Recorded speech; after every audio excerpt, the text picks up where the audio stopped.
Untuk menyatukan umat itu cuma satu, bahwa berpedoman kepada kitab suci Al-Quran dan Al-Hadis itu selesai. Dia akidahnya sudah clear seperti tadi, perubahan itu akan melihat, oh hari ini belum ada perubahan.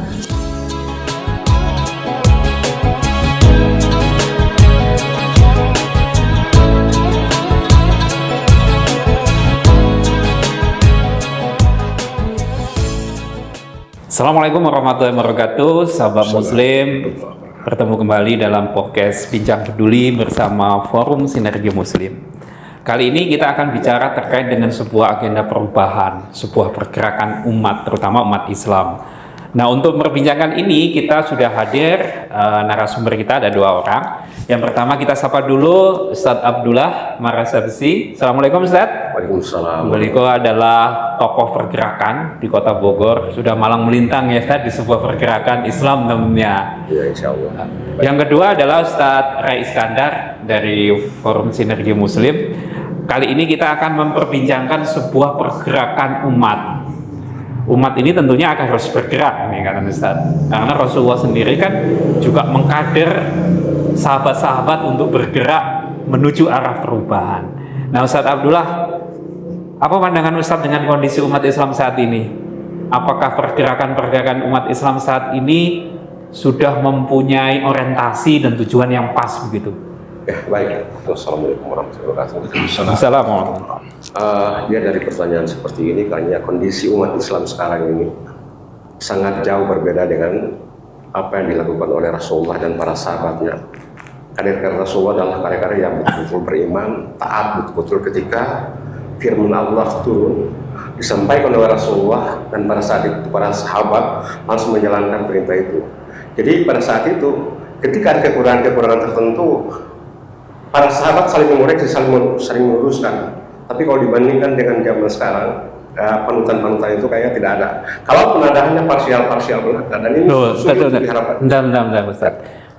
Kan ada itu para ulama, para tokoh, yang Rasulullah sendiri kan bahwa ulama ini kan generasi penerus beliau gitu. Nah, saat ini apakah kondisi itu memang tidak ada sehingga tidak seperti yang kita harapkan? Baik. Sebenarnya ada, tapi kalau dibandingkan dengan mayoritas umat yang begitu besar, bahwa perjuangan mereka itu tidak begitu tampak. Kalaupun ada hanya parsial. Mereka hanya berorientasi kepada halal haram surga neraka, tapi tidak menyatukan kepada bagaimana umat ke depan ini supaya mengambil bahwa pelajaran berdasarkan Al-Quran yang disebut dengan yang Islam yang kafah, yang betul-betul yang disampaikan oleh Al-Quran itu tidak pernah dijalankan. Dan makanya saya bilang tadi, ini sangat sulit sekali kalaupun ada, kecuali membutuhkan seorang tokoh, dan tokoh itu betul-betul dia bisa memperjuangkan, menyatukan umat ini ke depan, sehingga betul-betul refleksi daripada Al-Quran itu sendiri dan sunnah Rasulullah itu akan bisa berjalan. Dan untuk menyatukan umat itu cuma satu, bahwa berpedoman kepada kitab suci Al-Quran dan Al-Hadis itu selesai. Tapi yang kita butuhkan adalah seorang ulama yang karismatik, yang bisa menyatukan minimal ciri-ciri para sahabat seperti Abu Bakar, Umar dan sebagainya. Kalau sekarang ini kan kita lihat agak jauh, sekalipun mereka tidak menyimpan ulama-ulama tertentu yang karismatik ada. Tetapi kalau kita lihat sepanjang ini belum nampak betul-betul. Ya. Nah sekarang bagaimana seperti itu akan dikembangkan lagi, bahwa kita seolah-olah mentok dengan keputusan mereka menghalangi perjuangan organisasi, padahal perjuangan mereka itu sangat lurus, sangat baik untuk memperjuangkan perintah-perintah Allah dalam Al-Quran itu sudah jelas itu. Tetapi kenapa dan tidak didukung oleh ulama tertentu yang dianggap sebagai panutan itu? Saya kira untuk sementara mungkin begitu dulu. Ustadz Ray, tadi Ustadz Abdullah menyatakan bahwa kondisi umat saat ini ya masih jauh lah dari perubahan atau sebuah pergerakan seperti zaman di mana Rasulullah ada pasti karena jarak yang begitu lama. Kalau saya memandang seperti apa kondisi umat dan pergerakan umat saat ini, terutama umat Islam ya.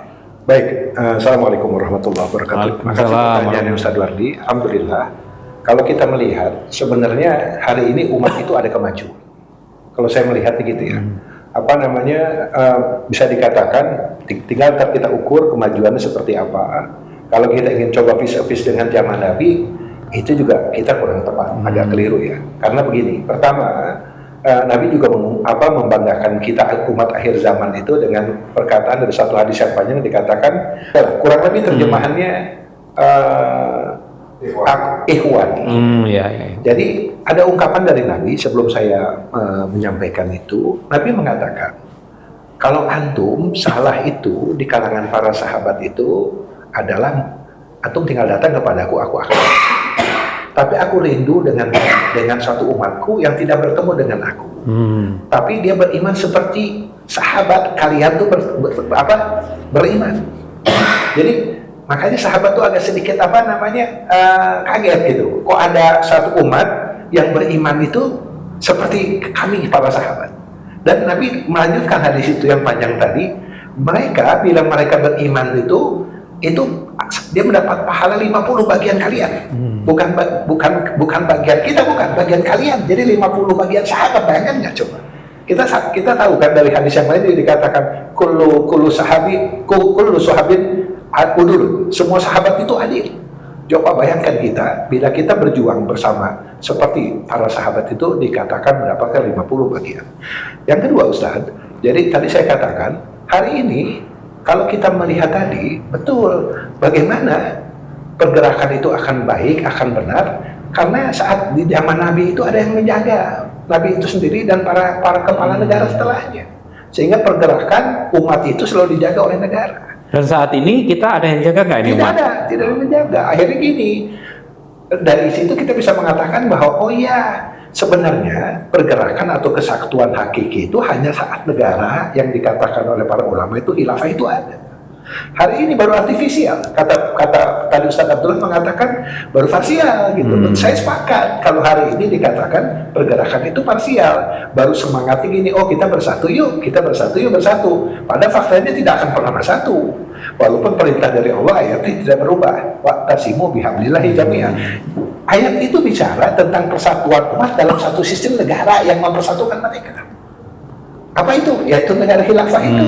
Baru persatuan hakiki itu muncul. Tegaknya hukum-hukum Allah, persatuan itu bisa dijaga, hukum-hukum Allah tidak akan ada yang melanggar. Kemudian umat itu bisa mendapatkan keberkahan dari pelayanan negara kepada mereka. Itu mungkin sebentar. Iya, baik. Terima kasih Ustaz Abdullah. Tadi kalau dilihat bahwa perubahan umat saat ini itu ada kemajuan, walaupun masih terlalu panjang. Nah, kalau Ustaz Abdullah memandang bahwa umat atau perubahan di Indonesia itu kalau dipotret saat ini itu seperti apa?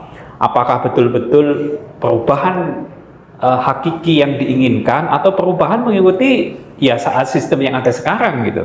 Oke, baik.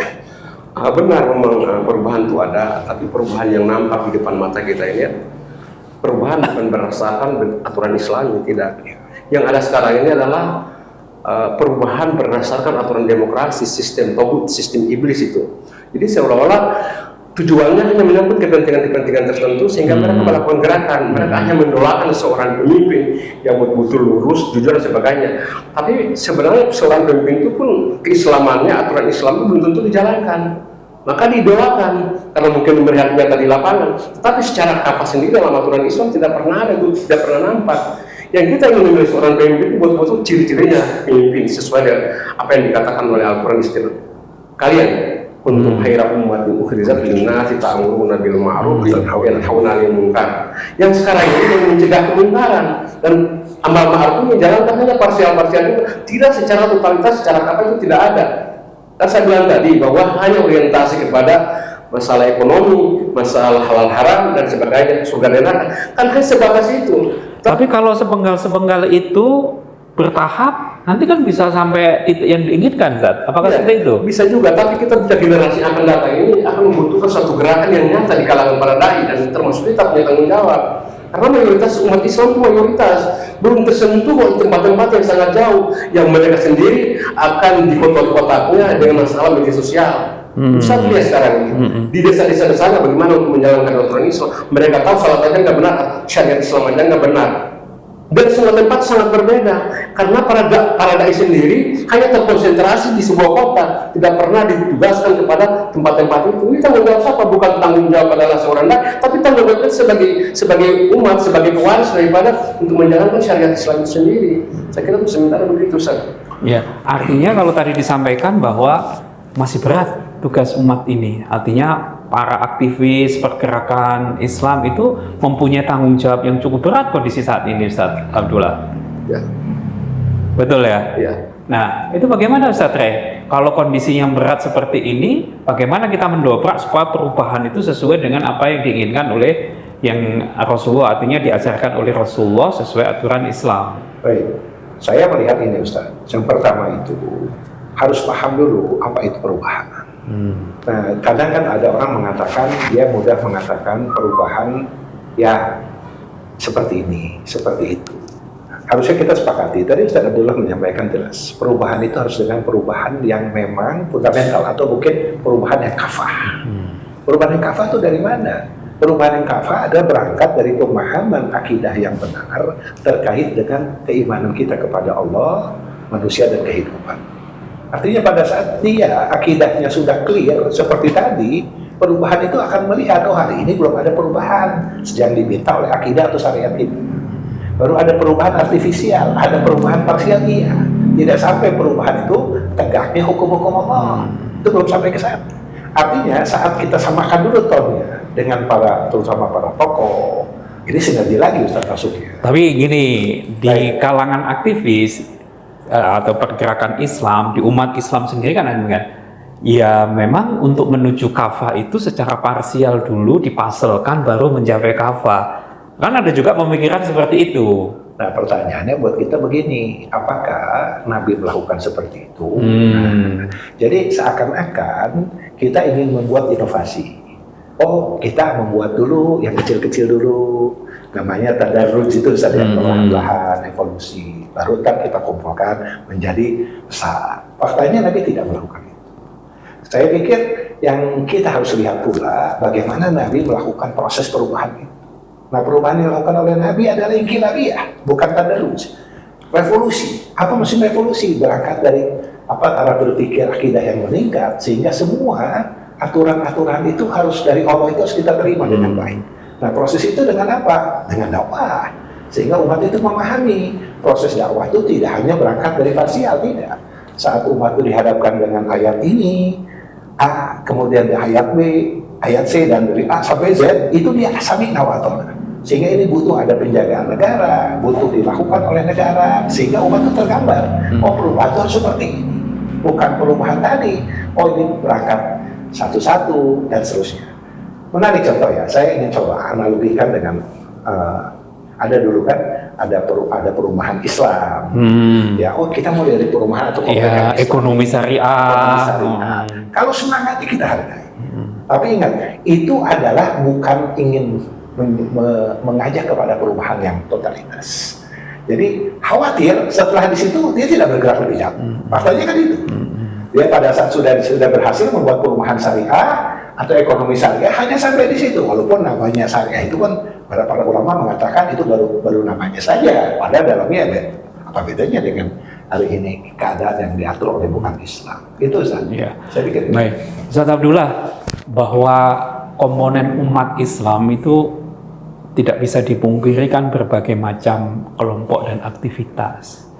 Untuk mewujudkan yang tadi Ustaz Abdullah sampaikan Islam kafah itu ya, itu kan tidak bisa juga hanya satu kelompok, dua kelompok, tetapi menjadi tanggung jawab seluruh komponen umat Islam kan begitu.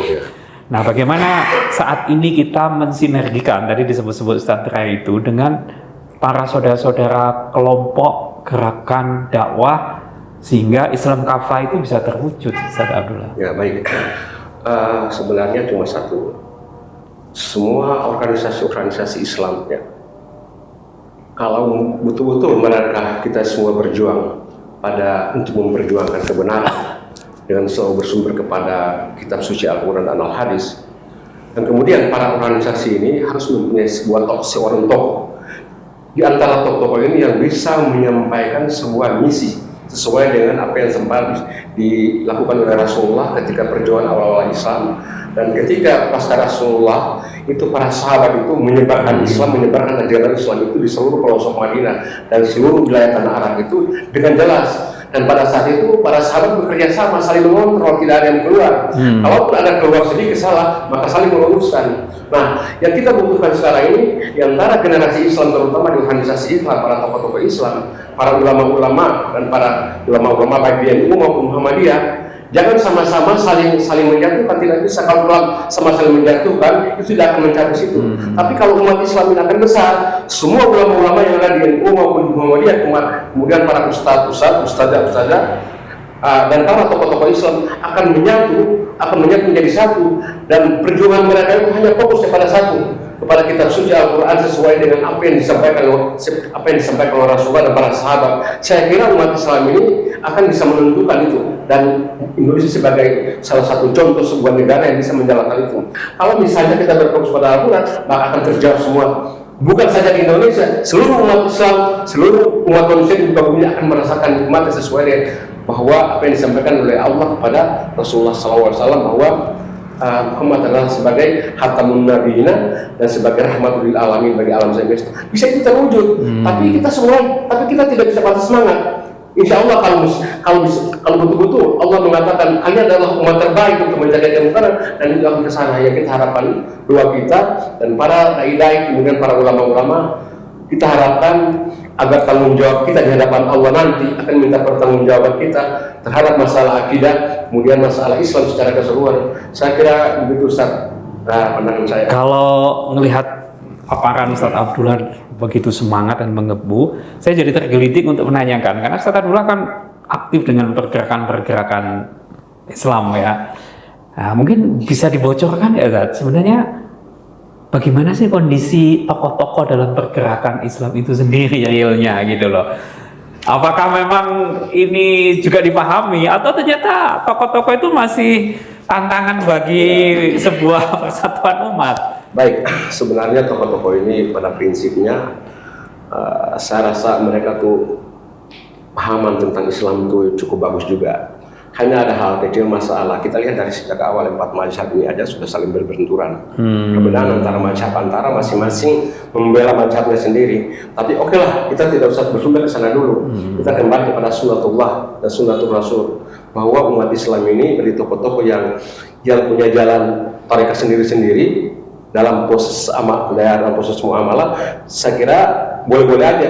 Tapi ketika kita melihat kondisi umat seperti begini, kita harus kembali kepada titah Rasulullah, bahwa umat Islam itu satu, supaya masa depan Islam itu lebih baik lagi, sehingga para tokoh-tokoh atau ulama-ulama di kalangan NU atau Muhammadiyah dan ustadz lain di luar organisasi itu sendiri menyadari sebenarnya tanggung jawab kita bersama untuk keselamatan dunia akhirat nanti, terutama kita generasi Muslim. Kalau tidak seperti ini, kita tidak bisa berpatokan dengan apa yang dikatakan bahwa satu masalah nanti akan begini. Tetapi kata para ustadz, terutama Ustadz Ibnu Said pernah mengatakan bahwa ustadz kita yang di sini, yang di pergerakan Muslim, bahwa kita bisa merubah itu kan, untuk merubah itu kan kita harus mulai dari bawah, kita melakukan gerakan dulu. Kalau hanya kita hanya merasakan samina wa ta'ala, jangan berharap itu tidak bisa. Salah satu contoh kecil aja, demokrasi yang merupakan sistem iblis aja masih dirubah seperti ini, padahal dia menambah kehancuran. Selama ini tidak ada bukti bahwa demokrasi itu akan berhasil, tidak. Karena demokrasi itu adalah sistem iblis, sistem setan yang tidak mungkin akan untuk mensejahterakan orang. Kalau adanya sekelompok orang atau individu yang berkuasa, kelompok orang, ya, kelompok keluarga gitu ya. Sekarang apa yang dirasakan oleh umat Islam Indonesia atau rakyat Indonesia akan dirasakan? Kita lihat nyata, kita yang Indonesia yang begitu besar tidak pernah dirasakan oleh umat yang ada di Indonesia ini. Kenapa? Karena sistem kita gunakan adalah sistem togut, bukan sistem Islam. Bisa sistem Islam berjalan kecuali ada seorang pemimpin, seorang amir dalam sebuah dakwah, dalam lingkar sebuah dakwah khilafah, dan ada seorang pemimpin namanya khalifah. Kalau itu tidak terjadi, umat Islam sampai kiamat pun tidak akan terjadi. Kira itu pandangan saya. Luar biasa ini. Kalau saya jadi melihat bagaimana potret para aktivis Islam, para aktivis dakwah itu seperti Ustadz Abdullah, insya Allah Islam akan berjaya nih. Artinya masih banyak harapan dari tokoh-tokoh Islam dengan kondisi seperti ini untuk bersatu memperjuangkan perintah Allah kan gitu. Satrai, berjuang kan nggak bisa sendirian. Dan tidak hanya untuk satu kelompok, banyak kelompok-kelompok Islam yang lain yang secara sunatullahnya juga kelompok ini berbagai macam gitu. Gimana Ustaz Ray? Iya, alhamdulillah. Ini saya pikir pertanyaan yang sangat baik. Artinya, pertama, sekali lagi kita jangan lupa bahwa Nabi harus kita contoh, tidak mengambil contoh yang lain. Nah, Nabi mencontohkan itu dan diikuti oleh para ulama. Ulama ini faktanya sekarang ada di mana-mana. Dari bahasa Ustadz Abdullah itu ada di banyak mazhab. Nah, ambil contoh Nabi itu sebagai jalan kita bergerak. Kalau saya mengatakan begini, kita datangi semua, ketemu banyak orang, samakan. Ternyata kalau kita melihat mazhab itu bicara tentang persatuan, tidak ada yang tidak sepakat. Semua ulama mazhab mengatakan tegaknya khilafah itu adalah kesepakatan yang sangat bahasa Arabnya itu kesepakatan yang sangat sepakat gitu, kurang lebih begitu. Jadi majmu'ah, kesepakatan yang sangat sepakat. Jadi tidak ada perbedaan. Jadi dari ungkapan itu bisa kita katakan bahwa tidak ada satupun dari para mazhab fikih ataupun mazhab akidah yang mengatakan oh ini kita boleh berpecah belah. Tidak, semuanya mengatakan harus bersatu. Sekali lagi saya ungkapkan bahwa persatuan itu hakiki hanya ada dengan tegaknya Islam, dengan sistem khilafah. Hal ini kalau dikatakan oh kita bersatu, itu tidak akan pernah terjadi kalau khilafahnya belum terjadi. Sebagaimana sering kita sampaikan, Islam itu turun untuk rahmatan lil alamin. Islamnya dulu tegakkan, baru rahmatan lil alamin kita akan dapatkan. Jadi sebagai maksud, sebagai tujuan didapatkan setelah Islam itu tegak. Jadi sekali lagi kita jangan malu-malu, jangan takut. Kita sampai kita datangi saudara-saudara kita, samakan frekuensi kita. Kita tahu banyak samanya kita daripada bedanya. Samanya lebih banyak daripada bedanya. Dan ingat, 13 abad sistem khilafah itu mengakomodir perbedaan mazhab. Ya, tidak menjadikan ini akan dikejar-kejar karena beda dengan pemahaman khalifah. Tidak. Semua dibiarkan selama itu memberikan rahmat bagi umat sendiri. Jadi tidak pernah ada ungkapan ini kalau saya harus sama dengan pemahaman khalifah tentang ibadah saya, tidak terjadi. Jadi faktanya negara itu akan membiarkan umatnya dia mengikuti mazhab yang dia ikuti. Untuk hal-hal yang pribadi, untuk yang kolektif seperti yang harus disepakati bersama itu tidak boleh berbeda. Itu saya pikir itu Ustaz Wardi. Jadi kita menutup diri terhadap saudara kita. Kita pun harus datang dengan kesabaran. Kita ketuk hatinya, ada perjuangan besar yang harus kita rempuh bersama. Nabi aja perintah itu kan perintah kepada Nabi sendirian. Betul. Tapi Nabi itu karena kami tidak bisa sendirian mengajak sahabat. Karakter kita, ingat ya, perintah itu jelas, semua sepakat. Wal takum minkum ummatun. Di surat Al-Imran 104 itu, perintah itu ummatun itu isimnya nakirah. Minimal satu, banyak tuh lebih banyak. Artinya gini, ummatun itu bukan seorang, jamaah, kelompok, partai, dan seterusnya. Jadi artinya kita datangi, samakan volume kita, samakan frekuensi kita, samakan perjuangan kita, dan saya yakin dengan itu Allah berikan pertolongan kepada kita semua. Iya, amin. Luar biasa perbincangan kita terkait kondisi kekinian dan umat dan harapan kita ke depan. Sebelum kita tutup, satu kalimat Ustadz Abdullah terkait perubahan umat Islam. Kira-kira apa Ustadz Abdullah? Satu kalimat. Quote-nya. Ya, satu kalimatnya, umat Islam kembali kepada titik yang sebenarnya, yaitu kembali kepada Al-Quran dan Al-Hadis. Salah satunya adalah mengangkat seorang pemimpin, seorang amir sebagai khalifah di muka bumi ini. Karena walaupun bagaimana, bumi ini diciptakan oleh Allah. Allah ciptakan bumi ini menempatkan manusia sebagai khalifah fil ardh. Otomatis Allah mengatakan, ikutilah aturan ini, inilah aturan adalah Al-Quran, inilah bumi, silahkan kalian tinggal. Tapi kalau misalnya kita tidak mengikuti lagi aturan Allah, jangan kita berharap. Maka itu kita harapkan mudah-mudahan para ulama dari kalangan NU, di kalangan Muhammadiyah, para ustazah dan sebagainya, kita kembali satu.